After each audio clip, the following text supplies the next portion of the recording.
Welcome to the WRAL Daily Download. I'm Grace Holland. Late last week, WRAL's Gilbert Baez left the station after 17 years leading our Fayetteville Bureau. Gilbert joins me now to talk about his time here at the station. Gilbert, thanks for being here. Oh, Grace, I really appreciate you guys having me on board to say something about what's going on in life. Yeah, and how are things going? Well, we were talking a few seconds ago.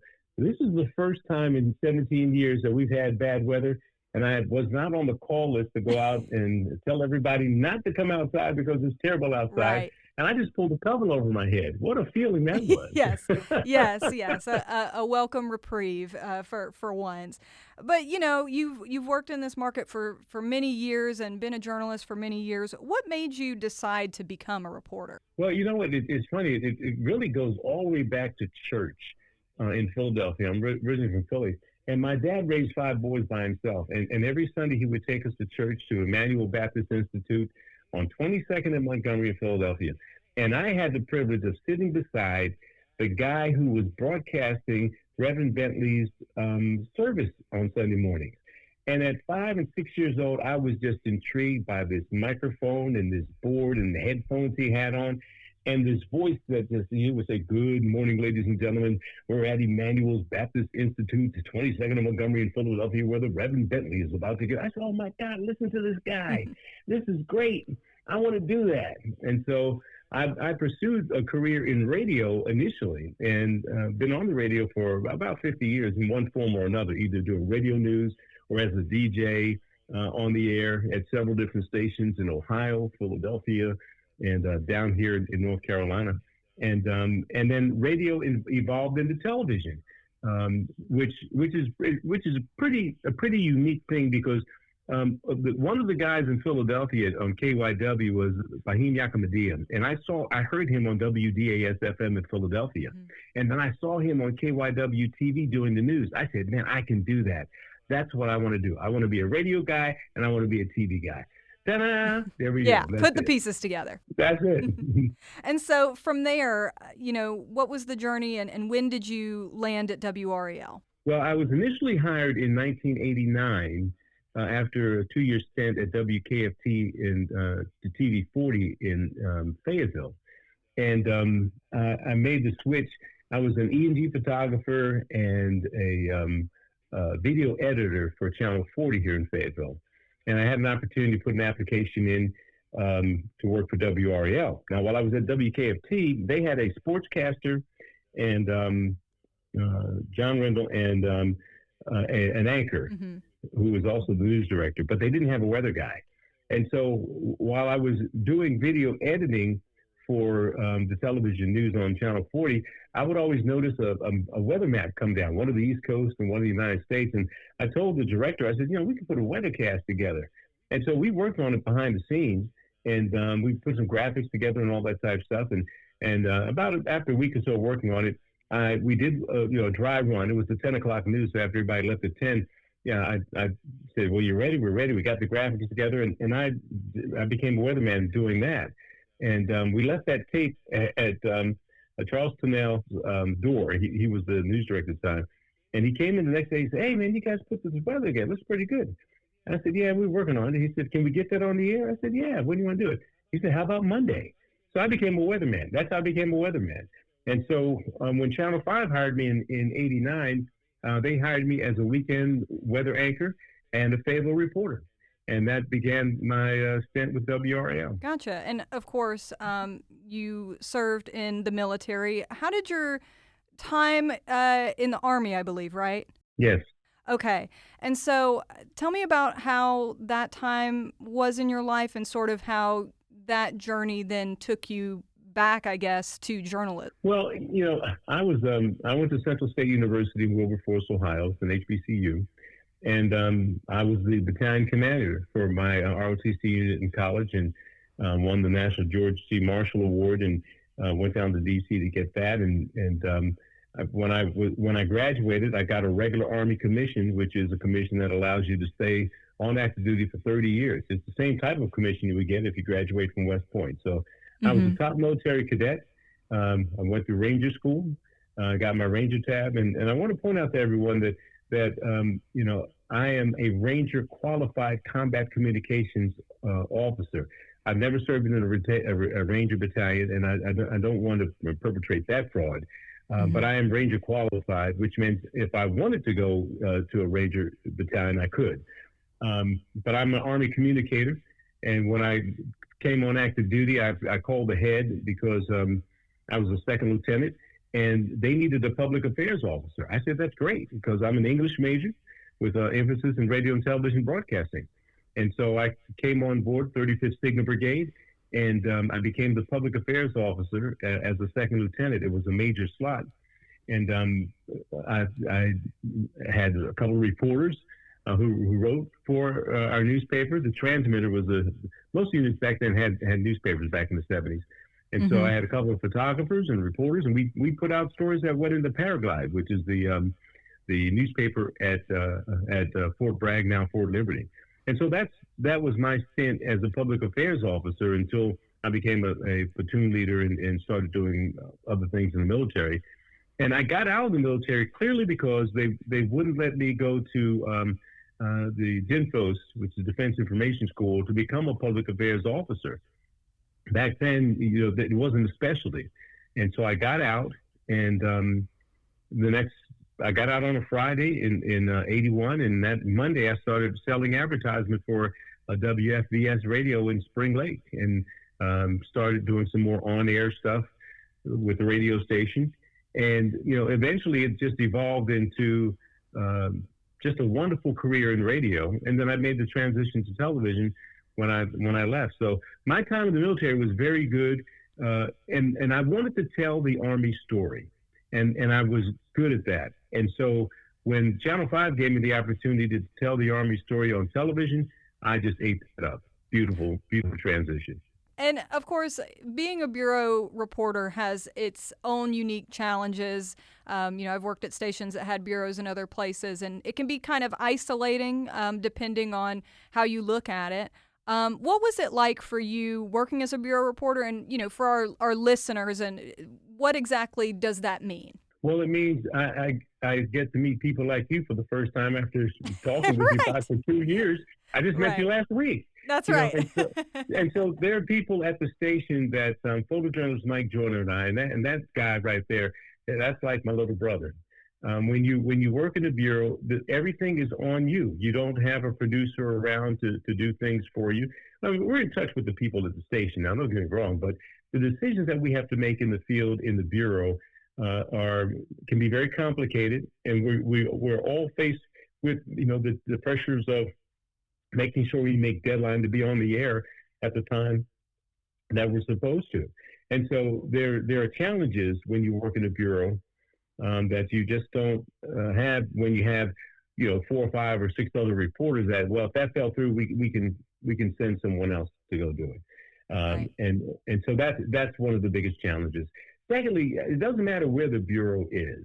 We were in the Sistell building, which was the Wachovia building in the 80s. We moved to the Fayetteville Observer, and now we have a beautiful building down on Hay Street in Fayetteville. And but nobody breaks the law inside our building. No one gets murdered in our building. No house fire happens in the building, and no one gets hit by a car in the building. So you're really not in the building itself. That is more of just a facade of a place. The actual news happens, in the community with the people.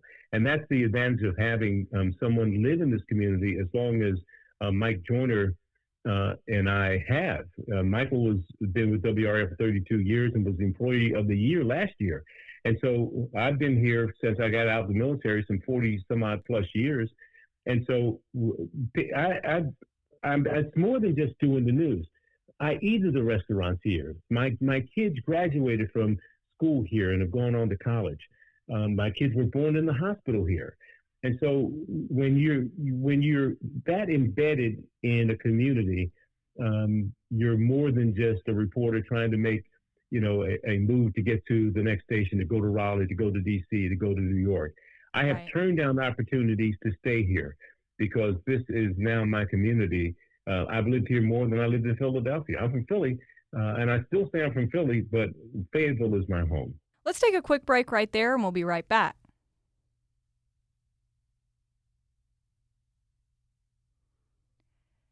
Gilbert, before the break, you were talking about how Fayetteville has really become your home over all these years, and you made the decision to keep your family here. What was it about that area that made you want to say, this is it, this is going to be home? Well, it's very simple. That's a great question too, Grace, because this is the center of the universe in terms of the military operations in the world. I've always said in some of my stand-ups, when the president dials 911, that phone call is answered at Fort Bragg, now Fort Liberty. And I mean that. And so this area is way more sophisticated than I think anyone in Raleigh and Durham and Chapel Hill really gives it credit for, because this is a melting pot like Washington, D.C. We have people here from all over the country and from all over the world who have served in the military, who have gotten out and decided to call this community home. So this is a very unique part of North Carolina. And unless you've been involved in the military, which is a big family, I don't care what branch you've been in that you served, it is a continuous family after you get out and serve. And so there's a lot of pride in the veterans who live here. There's an awful lot of pride in the military families who have sacrificed so soldiers can defend this country. Less than 1% of Americans raise their hand to take the oath to defend this country against all enemies, foreign and domestic. So we are very unique people who served in the military and stay in this community. And so it's a no-brainer why I stay here. Over the years, how has the industry in TV news changed? Well, it's not only TV news, it's everybody's news. I mean, newspapers, all the changes have impacted all the different types of media. We don't see newspapers as much as we used to be printed anymore. People really don't hunker down at 6 o'clock to watch the news like we used to do. I don't care what the consultants are saying. People are getting their news and information on their cell phones the moment it happens. And so there's been the evolution in radio, where you have satellite radio now, where you can listen to a station from coast to coast. And right. So local radio has been impacted by that. The whole internet and the whole sense of cell phones has changed the world forever. And so it's the immediacy. If you think back to the Vietnam War, when Dan Rather was over there and, they had videotape. It used to be on television news, there's a car accident down on Bragg Boulevard. We'll have film at 11, because they had to have time to develop the film. Now, as soon as it happens, we're up with live views, and we are there watching the flames come out of a building.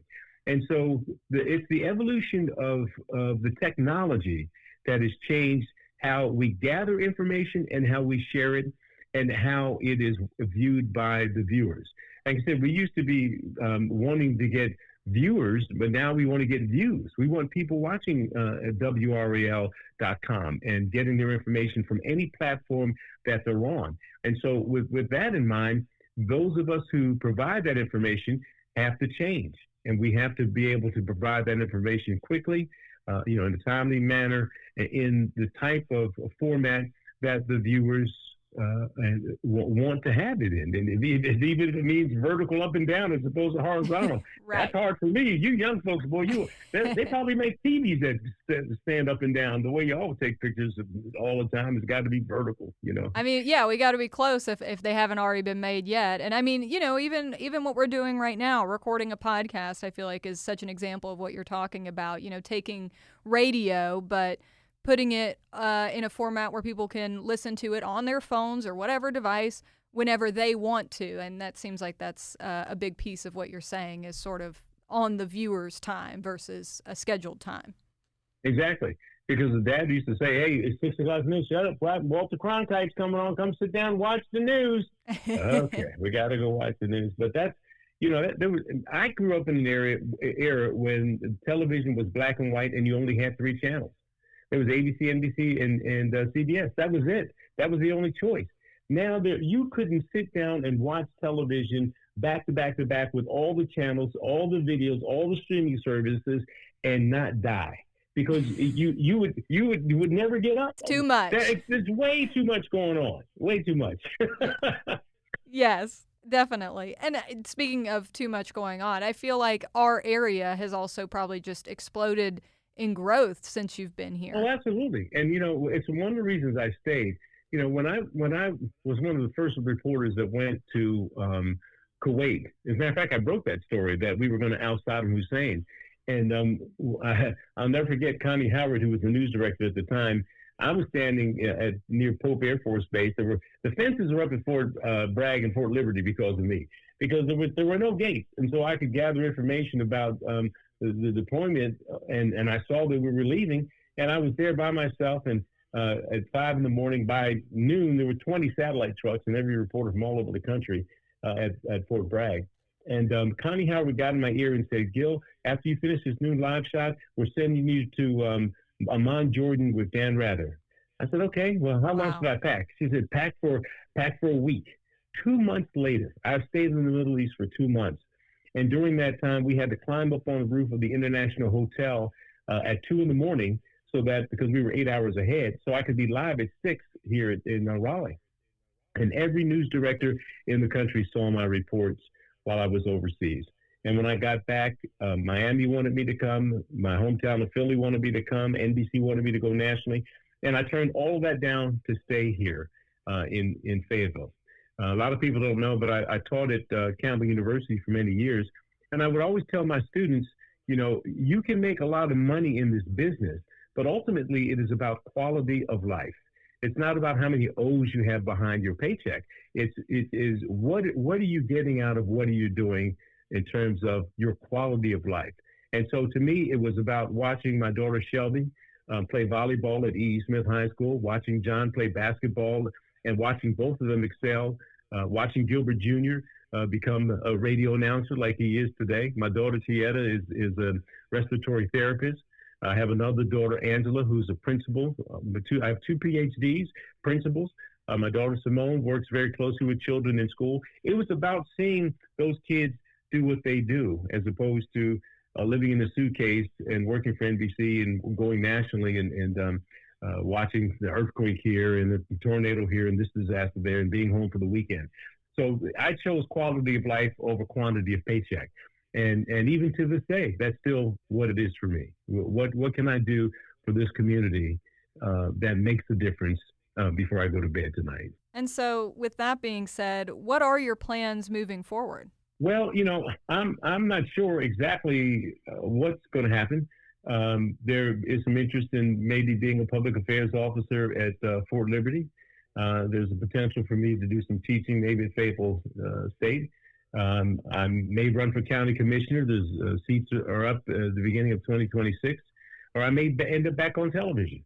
I just don't know. I just wish it was not raining and cold, because I'd be hitting some golf balls for the next couple of weeks. How about that? I know. One step at a time. That's right. But it sounds like all of those options that you laid there, it sounds like the common thing is serving others is really important to you. Oh, absolutely. It is. And, when I left the last time, because this is my second stint at WRAL, I worked for the Cumberland County Schools, and we had a Partners in Education program where we wanted military units to be attached to the Cumberland County school system. Dr. Griffin, God rest his soul, what a great superintendent he was. He wanted one unit from Fort Bragg to be at each school. By the time I finished with the program, we had 2. We had soldiers coming who were engineers building playgrounds for elementary schools. We had soldiers coming to read. We had soldiers taking kids through physical fitness tests and all that kind of stuff. It was fantastic. And we had a show called, I named it Great Expectations. And we really highlighted the accomplishments of the teachers and students in the Cumberland County school system. And I put together a team of reporters, all students, who basically put a news report on Time Warner Cable. And it was called Great Expectations, won a national award in 6 months on the year. So I still have those abilities and those thoughts. And, I'd love to produce something called Good News About Good Kids, where we're not talking about athletes. We're talking about just your kids who are doing good things and deserve recognition in video, either on television or on podcasts or online. So I'm toying with that as well as a possibility. Yeah, well, a lot of great ideas there. Thank you for all your reporting over the years, Gilbert, and we will miss you sincerely here at the Big Five.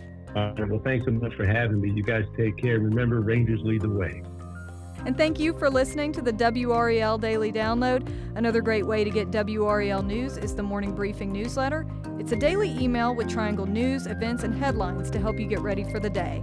Sign up at WRAL.com/newsletter.